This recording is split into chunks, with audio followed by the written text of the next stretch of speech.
Saludo desde este momento su programa Paradigma Legal, acompañándole a ustedes. Gracias por la oportunidad que nos brindan y por el hecho de que en esta nueva semana podamos encontrarnos para articular algunas opiniones y que podamos reflexionarla al contexto de lo que expongamos. Paradigma Legal es un medio que ha venido para enriquecer las ideas, los debates y el pluralismo democrático. Bajo esa condicionante, en este círculo, que lo que parece es un círculo, una dinámica, que hoy se va uno, mañana viene el otro y siempre estamos envueltos en esa vorágine de los eventos y de los acontecimientos. Esta semana se ha estado hablando mucho del 4%. La violencia no termina, siempre se está hablando de una u otra forma, pero también esta semana tuvo un ingrediente, el fenómeno de los partidos políticos, cómo se reflejó, cómo sale a relucir el autoritarismo y el fenómeno de la exclusión. Una dinámica en los partidos que por lo regular se refleja mucho en la esfera del poder. Empiezan una serie de eventos que cambian la panorámica, a veces la perspectiva que incluyen los mismos partidos. Eso naturalmente desde el punto de vista de la ausencia de una ideología, pues esa práctica se vuelven muy comunes. Lo que criticaba de otro, lo hago cuando esté, y así sucesivamente. Pero en lo que es el acontecer de la semana, hay dos hechos a los que nos vamos a referir esta semana, y es al que tiene que ver justamente con el sistema de partido, que lo tocaremos en la segunda parte, y el elemento violencia. El elemento violencia desde una perspectiva que nosotros no hemos hablado de ella, sin embargo, queremos hablar de los efectos preventivos y cómo la ausencia de esa prevención es que alberga la gran escala de las acciones violentas que continuamente se generan en todos los espectros, y sobre esa condición, sobre esos elementos, pues vamos a trazar algunas pautas que nos ayuden a estructurar una idea de razonamiento sobre el concepto de la violencia. La dinámica de la violencia en el país, nosotros nos hemos puesto a pensar y analizar, y yo me pregunto, ¿existen mecanismos o existe alguna articulación que procure una fuerte influencia de la prevención como mecanismo de enseñanza en los niños para cuando vayan desarrollando la adolescencia y la adultez? Porque eso es un punto muy importante desde el punto de vista quién ayuda a quién. Como se ha demostrado, la conducta es un medio aprendido y que modifica mucho comportamiento del ser humano en la medida que lo aprende. Si eso es así, y la psicología conductual no nos ha dejado un espacio distinto, nosotros debemos de entender que el elemento violencia es un elemento al que estamos y estaremos abocados, porque independientemente de los eventos en que ella se genera y las causas que la generan, nosotros no vemos que haya una práctica de acción preventiva que diga, nosotros en 10 años vamos a concientizar la próxima generación, porque de esa manera podemos articular un nuevo discurso y una nueva enseñanza sobre la práctica de lo que esos niños van a aprender. Si queremos paz, debemos educar para la paz. Pero si queremos guerra, debemos educar para la guerra. Ahora bien, ¿cuáles son los elementos de la violencia que se ven a diario? Podemos señalar, la escuela es un elemento de violencia porque la escuela, donde debería de haber, o deberían de haber programas, no uno, muchos, articulados en las diferentes esferas de la enseñanza y del aprendizaje en función de las capacidades y de las edades de los grupos que conformen la estructura escolar. Pues debería de haber esos mecanismos. ¿Qué resulta? Aquí la orientación está por encima del marco conceptual de la psicología, y eso crea un espacio de imposibilidad en el marco de que hay una orientación, no un mecanismo o mecanismos mediante los cuales se procure un plan para articular una determinada acción preventiva que conduzca a los jóvenes y a los niños a una expectativa de paz, a una expectativa de rechazar la violencia. ¿Qué pasa? ¿Dónde se ve la violencia? Los juegos tienen violencia, la televisión tiene violencia, la calle tiene violencia, la escuela tiene violencia, la familia tiene violencia. En esa temática de la violencia, entonces, entran todos los escenarios que los niños habitúan y que conservan, pero también los adolescentes. Ahora, ¿dónde hay un escenario de prevención? La ley no lo tiene. Nosotros hemos abogado durante mucho tiempo porque la ley, y hemos puesto como ejemplo esta tesis, de que la ley 97, perdón, que creó el nuevo sistema de educación, que fue la nueva ley en el año de 1997, se creó, así como se modificó el Código Penal para la ley 2497, que tenía que ver con los hechos de violencia desde la perspectiva legal contra la mujer y la violencia intrafamiliar. Entonces, esos elementos legales, en ningún momento eso trajeron mecanismos alternos que indujeran el elemento prevención. No lo hay. Y en un caso, la ley lo prevé, la 2497, pero no es de uso, no se aplica.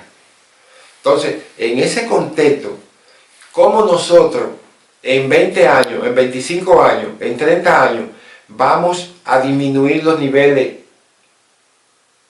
de violencia? ¿Cómo vamos a reducir la cantidad de jóvenes que van a la cárcel?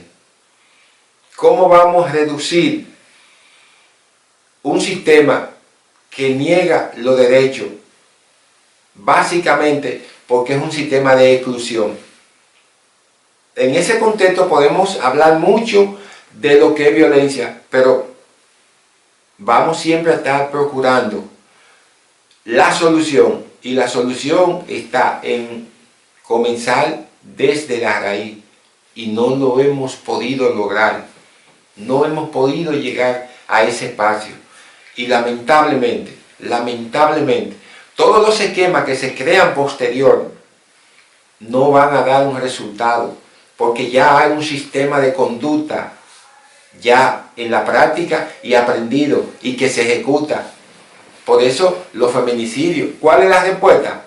La acción de un feminicidio, la acción de violencia, porque la mujer es un objeto. No se ha educado al hombre en entender y darle a entender que la mujer es una compañera y que por vía de consecuencia no se debe llevar a cabo una práctica como la que a diario nosotros vemos. Pero ¿cuál es la tendencia? La violencia. cuando no atiende una acción u otra, se genera violencia, porque es un contrato bajo el cual usted es de mi posesión completa y no se contempla que es una voluntad libérrima. Y si eso concluye, no hay que darle seguimiento a otra acción. La segunda parte tiene que ver, y vamos a enfocar, con el sistema de partidos políticos y lo que ocurrió la semana pasada, básicamente con la elección de las nuevas autoridades del Partido Revolucionario Moderno. Este es un esquema que nosotros planteamos desde la perspectiva de la ciencia política y desde la perspectiva de lo que han sido las estructuras políticas en nuestro país en el punto cuando están en la oposición y luego cuando están en el gobierno. La práctica de la oposición es cuestionar lo que hace el que está en el gobierno. Luego se invierten los papeles y el que sube hace lo mismo que el que baja. Y entonces tenemos ese mecanismo de adhesión negativa. La visión de los partidos debe ser la apertura democrática, porque es la esencia de un partido.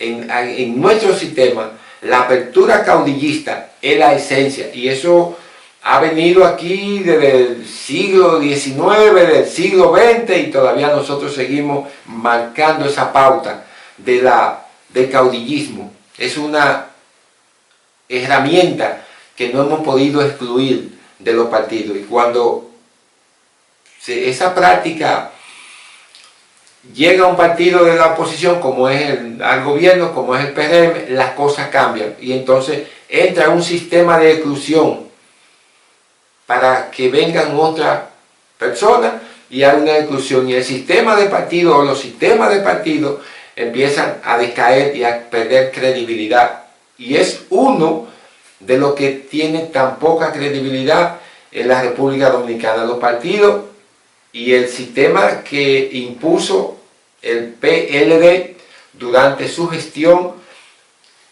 indujo a que esta práctica fuera mucho más grande, al término que destruyó dos partidos que existían. El Partido Reformista se quedó dentro de un esquema de intelequia política, y lo mismo le pasó al Partido Revolucionario Moderno, de donde salió al Partido Revolucionario Dominicano, perdón, de donde salió el PRM. De modo que esos 20 años de gobierno del PLD marcaron prácticamente la desaparición de lo que en un momento dado fueron estructuras políticas significativas, y básicamente en todo lo que fue el contexto de las últimas 2 o 3 décadas del siglo XX. De modo que ese caminar político no pudo caminar mucho ya en el siglo XXI y se ha modificado. Ahora, ¿qué ha sucedido?